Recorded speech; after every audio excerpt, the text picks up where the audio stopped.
Welcome to Central News. I'm Hilary Entwistle. In today's news, demolition of the Smith Building is well underway at Waikato Hospital. The Smith Building was completed in June 1964 and named after the late George Smith of Huntly, who was chairman of the Waikato Hospital Board from 1953 to 1959 and a member from December 1927.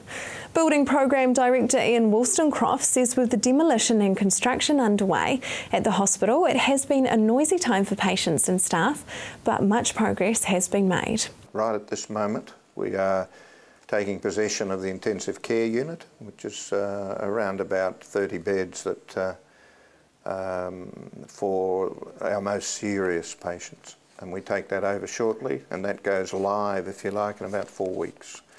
Then at the end of June, theatres come on stream, new theatres. We are then also taking possession of the Older Persons and Rehab Service building. That'll happen during June, and it goes live for their first patients. With the end of daylight saving, the New Zealand Transport Agency and New Zealand Police are urging cyclists to be bright and be seen on the road this autumn. The agencies kick off the Be Bright campaign this weekend, encouraging cyclists to make sure they have suitable lights on their bikes and always wear high visibility clothing at dawn, dusk and in bad weather. The campaign runs until June the 30th and will include roadside checkpoints for cyclists, roving cycle light ambassadors, competitions and giveaways on popular cycle community routes in Auckland, Rotorua, Palmerston North, Wellington, Nelson and Dunedin. Police are urging motorists to be on the lookout for cyclists, especially when visibility is poor around dusk, dawn and in bad weather. Drivers need to take extra care at these times to look out for cyclists, and cyclists need to take responsibility for their own safety by ensuring they can be seen and are riding safely for the conditions. Now for our region's weather, Hamilton, your Wednesday will be sunny with the southeasterly dying out. Your expected high is 21 and an overnight low of 7. Wednesday for you, Tauranga, will be a sunny, beautiful day with the southeasterly dying out too in the afternoon. Your expected high is 20 and an overnight low of 11. Just ahead to Puke and the moves to create a tourism destination.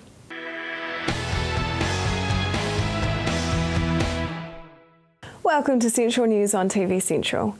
Last week we played part 1 of the interviews with the Te Puke Economic Development Group about their new tourism campaign, Goodness Grows Here. Here is part 2. Tell us about the trade mission to China. Okay, well we see China as being important for our economic growth. So we intend to have a series of trade missions over the coming 12 months. And the first one is very much focused on tourism. So we're going to China to talk to wholesalers and how can we form relationships and create direct links from Chinese tourists to come to see Te Puke and understand what we have here. So essentially that's visiting what we have at Kiwi 360, the new Comvita experience, Kaituna River Jet, the Aerius helicopter tours, and we're also developing some new products around a Maori cultural experience. And we've also proposed regionally from Waihi through Waihi Beach, Katikati, Te Puke and onto Whakatane, a concept known as the Goodness Highway, where we want to attract free independent travellers onto the highway to see what we have and obviously get people through the turnstiles and get the tills ringing. So China first up is about tourism, and then follow-up trade missions will be around other links that we can see opportunities. And just today in the papers you would have seen a story, no doubt, about how we've signed a memorandum of understanding with Victoria University in Wellington around a body of work that's going to be developed on how we can build stronger commercial links from Te Puke and the wider Bay of Plenty to China. Can you explain how you're hoping to work with some of the Rotorua tourism companies? Yeah, so we've formed some alliances in Rotorua where a lot of traffic, tourism traffic, comes through Te Puke to Rotorua, or it may go the other way directly to Rotorua, and there's potential to bring it back this way. So Kiwi 360 and Experience Comvita in particular, with the other ones in the cluster, if you like, have forged some links with Rotorua where we can have tourists have the ability to have 2 visits in Te Puke coupled with 2 or 3 in Rotorua. So that's a new product we're about to take to market, and that'll actually be formally released a little bit later in the year. So we've been in discussion with them over there, and they see the synergies and like the idea. What will be part of the presentation at the Trends Tourism Conference in April? Yeah, okay. Well, Trends is a big deal. It's New Zealand's premier tourism event. So a vast international audience coming to look at what we have to offer. And so we're exhibiting as a new product Te Puke Goodness Grows Here, as part of all of the attractions and experiences available in the Bay of Plenty. And so our one is specifically around our value proposition of Goodness Grows Here and what we have to offer in terms of the story of the unique climate, the superfoods, and all of those things that we've talked about previously. Is the Te Puke economy struggling? I think that the answer to that is that it wouldn't be struggling any differently from the state of the national economy. There's been issues that have been talked about considerably or in depth around PSA, which has had an impact. I think most elements or segments of the economy have pressure points, and I think that they're finding it, quite a task. But I don't think struggling is the word to define it. I think that the economy is sluggish, but it is moving along. And I think some of these ideas that we're bringing to the table are quite important because they provide an opportunity for diversity, and maybe we can get some growth and some extra employment. Is the Te Puke population in decline? No, it's static. It's static. So again, economic development means jobs, people, and growth. And Te Puke's actually got a lot more cultural diversity than it did a couple of years ago, doesn't it? Yeah. So you see, you have we have a strong Indian population. We've got a Nepalese community. We have quite a number of different Pacific Islanders living there. We have traditional European and Eastern European settlers here that have grown over the generations. So we're quite diverse. I mean, in our main street we have Cambodians in business, Chinese, we have Japanese, we have Turks, we have Indians, we have 5th or 6th generation New Zealanders. We have significant Maori business in our community, so it's quite diverse. What is the Te Puke Economic Development Group? It's a group of members, of approximately 90 members now. I think we have 90 or 91 members.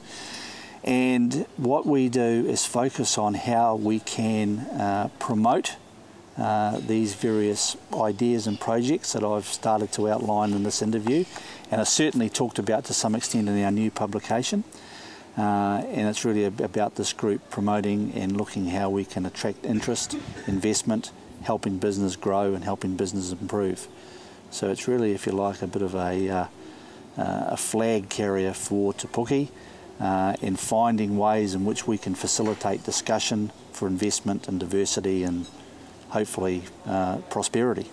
Why should I move my business to Te Puke? Central location, so very, very centrally located. Great potential with projects like Rangiora that I've talked about, so that means more jobs. It has an amazing climate. It's got affordable housing. It's got a tremendous amount of infrastructure in terms of roads and services and medical facilities and shopping, all of those things that you need. So it's very close to Tauranga, very close to Rotorua. It's only 2.75 hours to Auckland. It's very well positioned and very strategic. As a tourist, why should I come to Te Puke? Because you'll learn about kiwi fruit, you'll learn about Manuka honey, you'll learn about our extraordinary story going back to the Arawa canoe arriving around 1350. You'll learn about how we've grown international business to something very significant, particularly with kiwi fruit over the last 170 years. A very welcoming group of people that live here. And it's a great story, and it's quite unique, and it's a story that needs to be told. Coming up next, Eat for Keeps.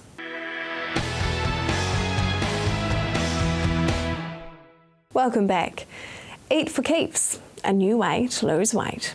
Well, Hilary, Eat Keeps is a company which specialises in the prevention and management of type 2 diabetes and obesity. And so we work in, got our own specialist team, consultants and advisors. We work in medical practices, work in some of our biggest companies. And actually, matter of fact, the other day we were down the road here. We were at Fonterra, Lawrenceville and Waitoa. So that was a good couple of days, getting them up and running. Yeah. So why did you want to start Eat for Keeps? Good question. So my background's I'm a physical education teacher, done a few other things, worked in finance. So Kate and I owned a rest home up north in Whangarei, and we sold the rest home, and I thought, well, I'd better do something. So I started life and business coaching practice, and of course 50% of the people I'm dealing with are overweight, so I thought, well, I better get some resources together, and I hit upon blood sugar control as being a good way to do this, keeping it user-friendly, not dieting. So I got my own little program together. Well, it went really well. So some bright spark about 6 months later said, well, how about we start a company and call it Eat for Keeps? And here we are. So how does the program work? Right, well, I think most people we ever meet are really confused around weight and diabetes issues. So what we do is we simplify things by having a focus on one of the really key areas, and it's all based around one little equation. So the equation is that we all need a certain amount of glucose every day for energy, and if we exceed this amount of glucose, then the excess is stored as fat. It's a very unforgiving little equation. So we really are a carbohydrate-fueled society, and excess glucose equals storing fat. And long-term, this turns to obesity and can move on to type 2 diabetes. So we focus on that, and to keep people really clear on what we're doing, and then we're pretty much food and life schools from there. Yeah. I mean, because there's been a lot of media attention lately on fructose. Can fructose turn to glucose in our systems? Absolutely, yeah. Look, there's many complex issues around this. So the way we operate is we keep it simple, but we give people a wide-ranging skills so that they can actually cope in the supermarket, the food court, when they're on holiday. Got to have the right attitude though. Yeah. So. Yeah, it's a matter of keeping it simple. Yeah, I mean, it can be a bit of a science. How effective is the program? Well, we think it's very effective over the years. So we've helped thousands of Kiwis with achieving permanent weight loss, which is the holy grail, of course. And quite a number of these people have come back from the cusp of diabetes. So we're thinking around about 50% of the people we deal with will get real benefits from this. And that might be a serial dieter losing 3.5 kgs and being happy to be off the yo-yo trail, through to people losing 70, 80, 90 kgs permanently. Look, we've turned our attention to people who actually have type 2 diabetes now, and yeah, we're really encouraged by the results. So if any type 2 diabetics out there, there is plenty you can do with the condition.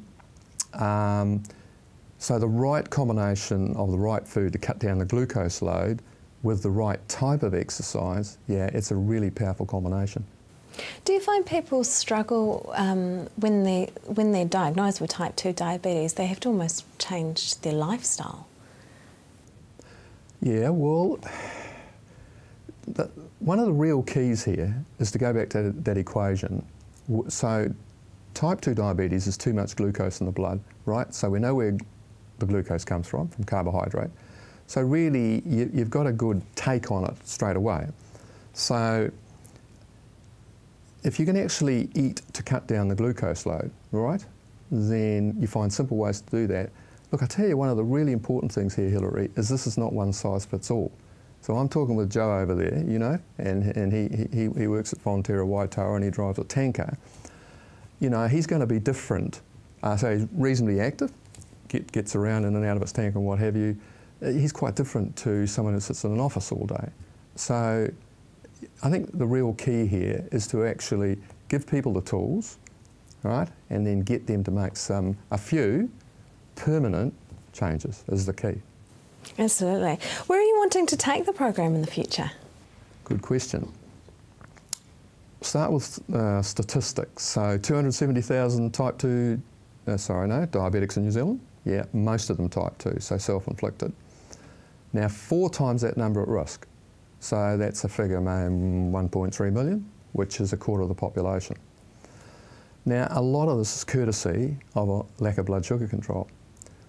So look, what we've done is that we've been really quite surprised over the years at the effectiveness of what we do. So we've got a bit of a goal to make our concepts accessible to as many Kiwis as possible. So we've come up with this scheme, and we're going to start this exciting new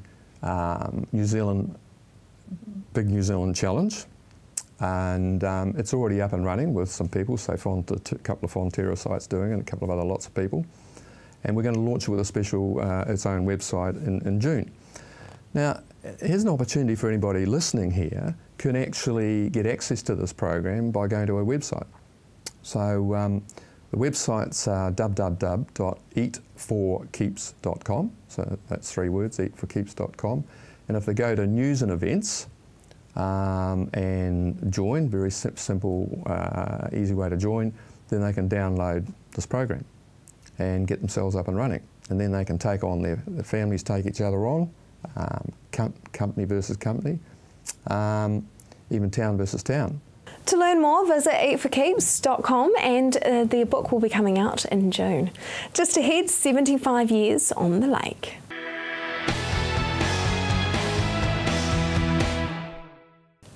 If you have just joined us, welcome to Central News. The Hamilton Yacht Club are celebrating their 75th Jubilee on the weekend of the 12th and 13th of April. I caught up with patron of the club, Brian Smith, to find out more. Brian, tell us how you'll be celebrating the 75th Jubilee. Well, I hope with plenty of gusto. We've got a varied program, starting with a get-together on the Friday evening. We're expecting most of the people that have shown interest to attend that. Then on the Saturday, a full program. It's our closing regatta, so there'll be a race series. We'll have photographs for attendees and various years. A prize giving. Probably the jewel in the crown will be the appearance of our gold medalists from the 2012 Olympic Games. That's Jo Ali and Olivia Powery. They'll be here with those 2 little gold shiny things to show around, and then a celebration dinner that evening. So tell us more about the regatta that you're going to have on Saturday. Well, it's the end of our season, so it's a matter of having a bit of fun before rugby takes over, so to speak. So who can watch and register for these races? Well, anyone can that's got a class boat can join in. In fact, what we're hoping, some of our classic boats from yesteryear turn up, and we'll put on a special race for them. So who can attend and come along and support the Hamilton Yacht Club? Well, we hope past members first and foremost, but anyone of the public that interested in seeing boats sail on the lake is fine.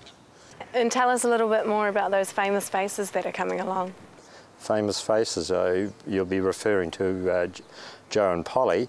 Well, it'll be pretty informal on the Saturday afternoon. They'll just mix with the young crews and talk about their experiences and give a few hints on rigging and generally be there to answer questions.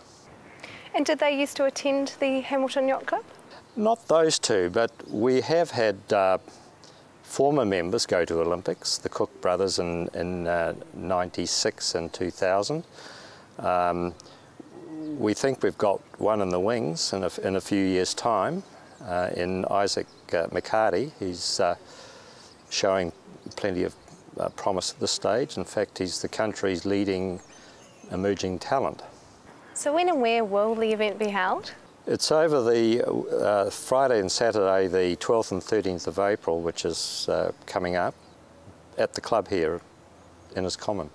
How much does the event cost? Well, the entry fee is always nominal, so there's no cost for people participating. There's no cover charge for anyone attending the informal activities. Of course, there is a charge for the dinner to cover the catering costs. So tell us a little bit about the long history of the Hamilton Yacht Club.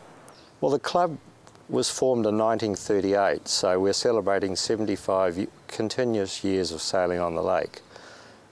We've pretty well been the custodian of the lake all that period of time. The club originally was sited immediately across the lake, underneath where the water tower is on that point. In the mid-50s, a negotiation with the Hamilton Domain Board secured this present site in Inniscommon. It was just a jungle. It was just full of gum trees, swampy areas, and it was developed 100% by club members.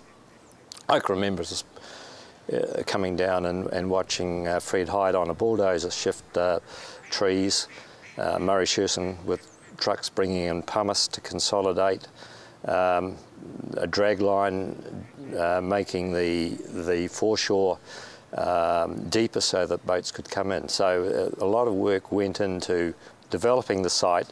This was before the clubhouse was built. The clubhouse, as we see it today, was built in 1963 and it was funded 100% by the activities of club members at the time. What do you enjoy about sailing? Freedom of choice. You got the elements, you get the wind for nothing. It's a matter of your skills against the elements and if you're racing against your fellow competitors. Whatever level you take, you take. Some people cruise, other people race professionally. For more information, visit hycjubilee.co.nz. That is the news for today. We really want you to be involved, so like us on Facebook and let us know your views. If you have news including your own video and photos, go to our website and hit upload. I will be back tomorrow night with more guests from in and around the regions. I'm Hilary Entwistle. Have a lovely evening.